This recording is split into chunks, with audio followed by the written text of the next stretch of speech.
Looking for love guidance or tips on how to date someone? Maybe you're single and playing the dating game, or in a long-term relationship. There's something to be learned about how to recognize love. Tune in to True Love Knots by Maria Romano as she deep dives into everything about love, dating advice, wedding tips, entrepreneurship, and so much more. No matter your relationship status, Maria Romano has something to teach you about love, romance, staying together, breaking up, and everything in between. Hi, everybody. How are you doing today? I just want to check in. First of all, how are you doing and how are you feeling, my friend? And I mean that sincerely. And I'm going to ask you a question. Are you happy? Are you happy with your life? Are you happy with who you are? Take a moment and think about that. Are you happy? And you know, that's something that we might be content. You might be in a place where you're calm and peaceful, but are you happy with who you are and who you have in your life, who you surround yourself with? So keep those questions in the back of your mind. Today, I have a topic that I'd like to share with you and talk to you about people that are widowed or widower, that are looking maybe eventually to get back in the dating world, and some of the characteristics that I have found, and I'm going to say this again, that I've found to be prominent in most men and women. Now, this is not everybody. This is just my observations. I don't want somebody saying, well, that's not the case. I looked it up on, and just the people that I've come in contact with in my life. And those of you that know me know that I am a wedding officiant here in Las Vegas. I've been officiating wedding ceremonies, for, 13 years. I also speak publicly about finding love again, finding your passion. And then, of course, love in the workplace. So those are things that I love to talk about. I think that my middle name should be Amore. I don't have a middle name, and I'm going to coin myself Maria Amore Romano. But today, the reason I want to talk to you about this is I have a dear friend that's getting married very shortly to somebody who is a widower. And I want to share with you there are different characteristics between men and women. And again, from what I found, and maybe you notice them in yourself. Now, as you know, most of you know, and if you don't know, I have been a widow for almost 11 years. I was married to my husband, Frank, for 33 years, with him 35. And unfortunately, in 1997, Frank had a heart transplant. Yeah, he did. He lived, and he lived post-transplant with a new heart until 2012. And with that said, as you know, I took my marriage vows very seriously, for richer or poorer, sickness and health, for better or worse. And that's something to take a moment and think about. And when I started to get back in the dating world, I'm going to talk a little bit about my experience and then share with you other things that I've observed about men and women that are widowed and widower. When I got back in the dating world a couple of years later, I really was naive. I assumed people would know, hey, I'm single, I'm ready. And I was so wrong. And I had to learn how to maneuver the different dating apps and really kind of put myself out there. And when you come from a background where you've been married for many years, you haven't been out there flirting, you're not too sure, it's a little difficult. It can be downright scary. And I had to learn how to do that. And because I did give myself time to mourn the loss, now everyone's different, everyone mourns differently, even though Frank was sick the last few years of his life. I gave myself some time to mourn the loss. And when I got back in the dating world, I'm going to tell you something, I still had a warped perception because I was looking for somebody that was really going to step in and kind of do the same thing that my late husband did. But, he was there for me for 33 years. 33 years. And I was there for him. He would have been there for me had the same thing happened to me that happened to him. That I can tell you. And I think I had this sense of warped reality, as I say. And, we have these visions that everything is almost like a Disney movie, a Hallmark movie. That's not the case, especially as you get 50s, 60s, and 70s. And it's a little different. And meeting men, not that I didn't meet great men, but again, I was looking for somebody that I thought was going to be my protector. that was going to be there for me all the time. And that's really not the case. It takes time to build up a relationship with someone. And especially when you hit this stage in life. And the reason it's different, you've lived longer, you know what relationships are, and relationships can be great. It can be a great time in your life. You're not raising kids. Maybe you're just raising puppies and kittens. Maybe you just want to travel. But because you have lived life, you also know that when you make a commitment to somebody, and this is when you make a commitment, whether you're going to get married or not, you need to be there for them. You need to be there for them in sickness and in health. And let's face it, as we get older, the plumbing sometimes gets clogged. So we want to stay as healthy. I always pray to God that I'm going to stay healthy up to the day I die, right? And then the Lord's going to take me. But that's not always the case. So when looking at relationships, especially from a woman's viewpoint, and I was not the only one feeling this way. And when I got into a relationship and I was intimate, to me, that's love. That's not always love when it comes to the male side.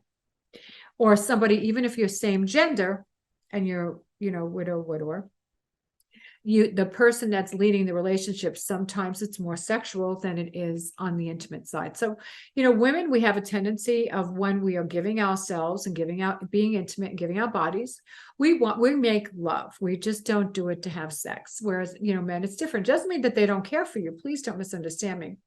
Now, unless you are going to marry somebody that is very religious and doesn't believe in having, sexual relations until you get married. And there are still people that believe that. So you must respect that too.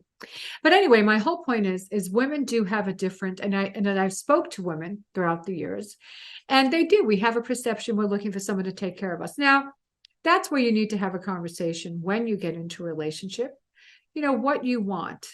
And you need to make sure you have been healing from your past relationship, from that loss. Whether that loss, you knew that, say, your partner was ill and you knew that partner was going to pass away, and even then you're still not prepared.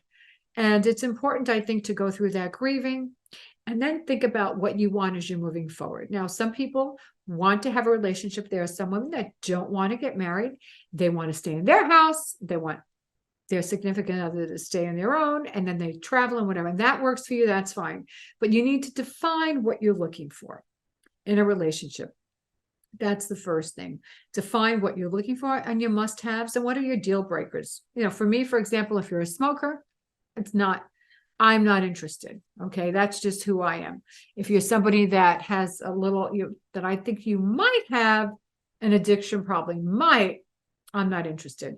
And also for me, a deal breaker is somebody that doesn't take care of themselves, that doesn't watch what they eat. Not all the time. I like to, have things like wings and fries and milkshakes and sampling different foods when I go on vacation, but basically maintain a healthy lifestyle and take care of themselves, especially again at this age. You want the plumbing to last as long as it could without being clogged, right? Without getting clogged. And so those are things you need to ask as a woman. And as a woman, sometimes because we are more emotional and we attach differently, we want to know where we stand in a relationship. So when you get back there in the dating world and you are a widow, realize that you might not find the same type of relationship you had, not the same partner, obviously, that you had before.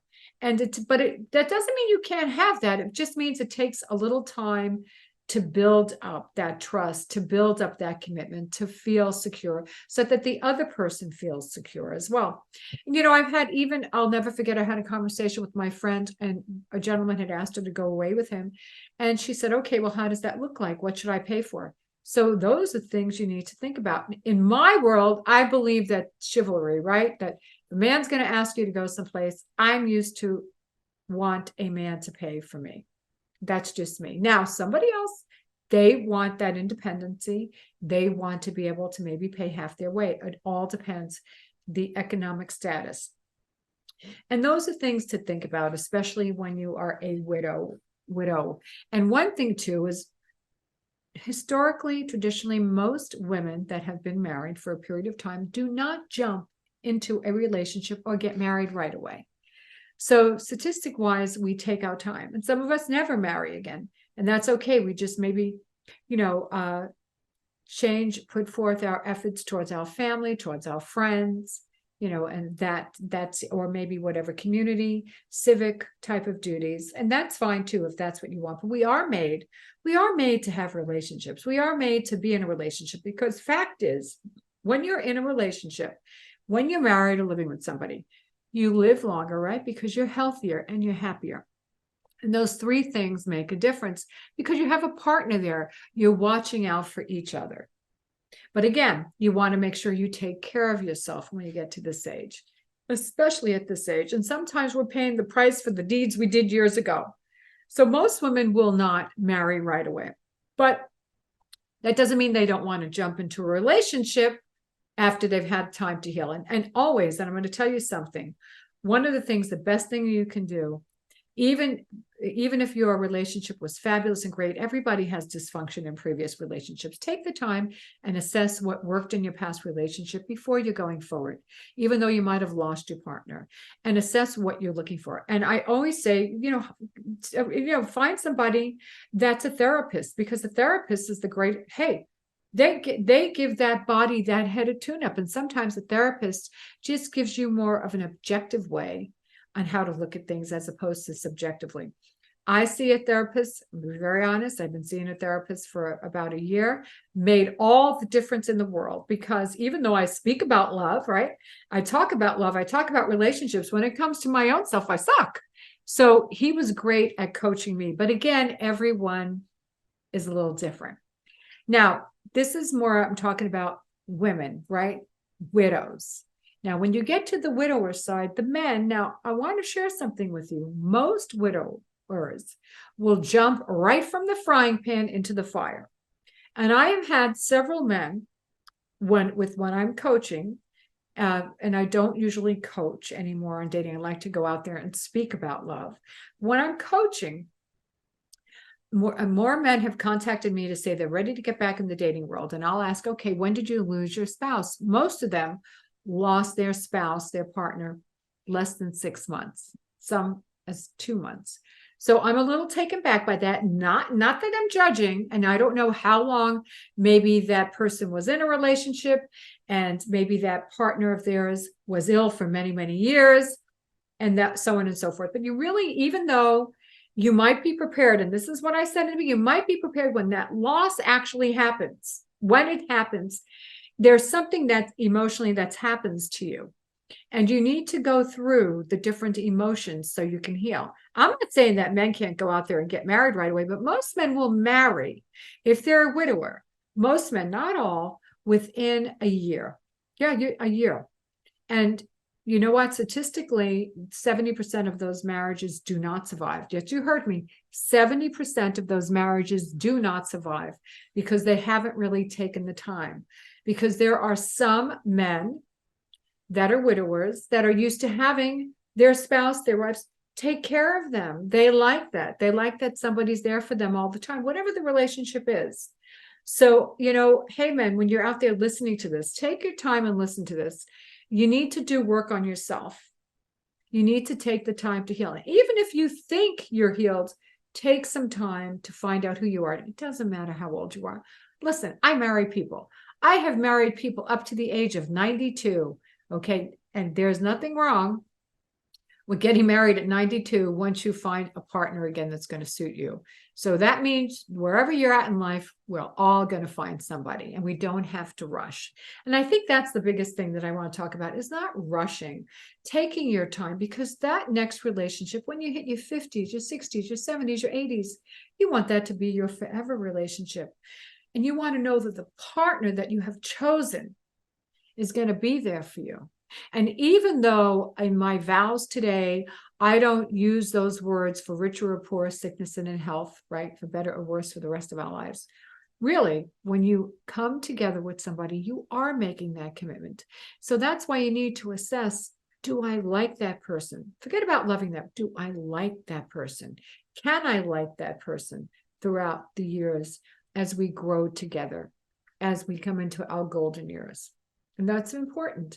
And will I be there for them if something happens to them? And then how about, will they be there for you if something happens to you? And those are questions you need to ask. Of course, you have children, grandchildren, friends that are always going to have an opinion, and they just want to look out for you. And listen to what your friends and family have to say if you're hearing the same type of assessment they have of your new partner. Don't negate that. I mean, some people are going, of course, not to open up their arms wide for, with a new partner in your life, especially if you had a partner for many years. That's going to happen. But pay heed to them. Sometimes there's something you could be missing, because let's face it, that first year of a relationship, it's that honeymoon phase.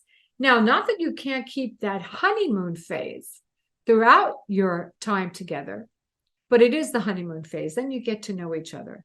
And that's important. So take your time getting to know somebody, whether you're widow or widower, before you get back in the relationship. And also, what are you looking for? What do you expect from a relationship?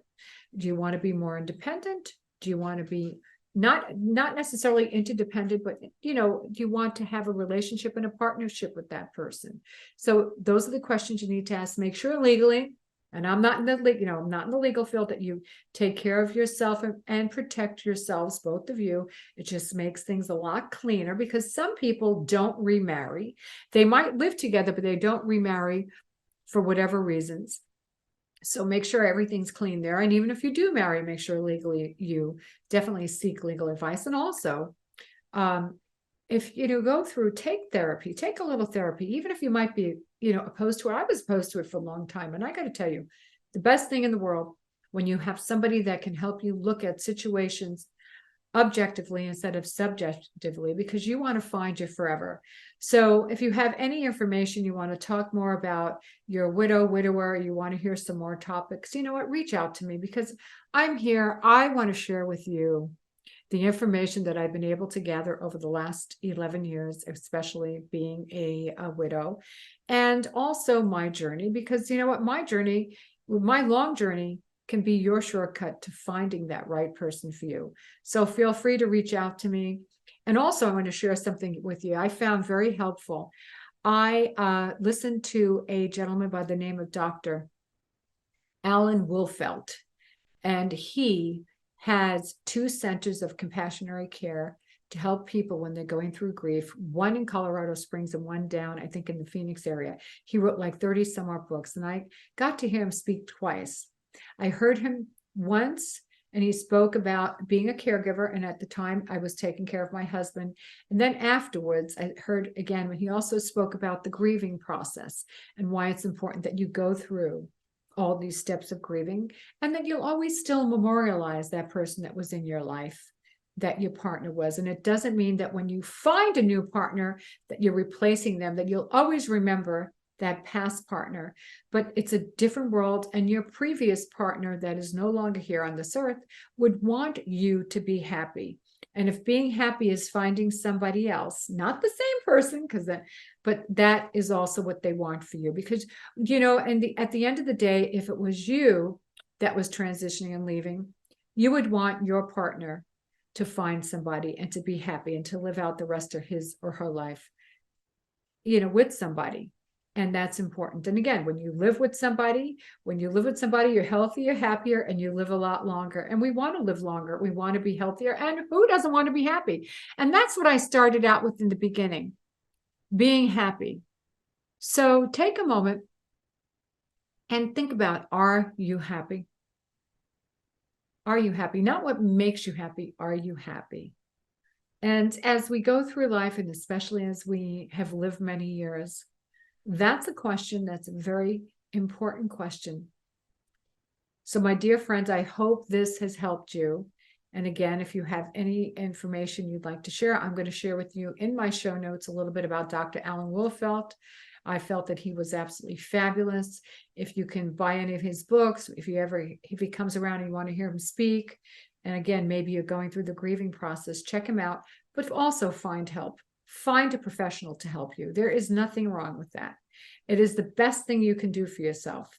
So in the meantime, continue to stay healthy, happy, and safe. And as I always say, my friend, spread love. Have a great day.